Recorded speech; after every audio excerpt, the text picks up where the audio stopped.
नाज़रीन, ये तस्वीर हैं जो सब डिविजनल मंडल के दूर दराज गाँव कालाबन की हैं, जहाँ पे लैंडस्लाइडिंग की वजह से लगभग पूरा मोहल्ला है जो वो इस समय खतरे में है। पूरी तरीके से मकान है जो वो खतरे में है। वहाँ पे कोई भी घर ऐसा नहीं जो महफूज हो। ऐसे में इंतज़ामिया की पूरी नज़र है।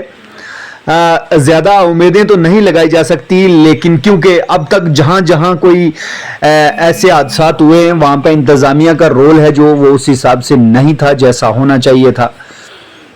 लेकिन इंतज़ामिया यहाँ पे पहुंची है, लोगों को यकीन दहानी करवाई है कि मदद की जाएगी, महफूज मकामात पे मुंतकिल करने की जो कोशिश की गई है। लोग खुद ही घरों को छोड़ चुके हैं क्योंकि इन घरों में रहना अब महफूज नहीं है।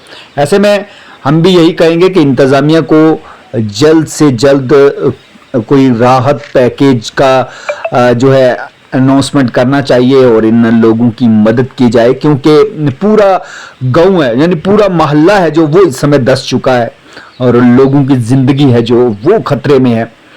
अल्लाह ताला करम करे। लगातार बरसात के बाद ऐसे हादसात हैं जो वो कई जगह से रोनमा हुए हैं और जो कालाबन में हुआ है ये इसमें तमाम लोग हैं जो वो अभी खतरे में हैं, महफूज मकामात की तरफ खुद ही मुंतकिल हो रहे हैं। इंतज़ामिया ने नज़र ज़रूर बनाई हुई है, सरकार से कुछ ज़्यादा उम्मीद है नहीं है।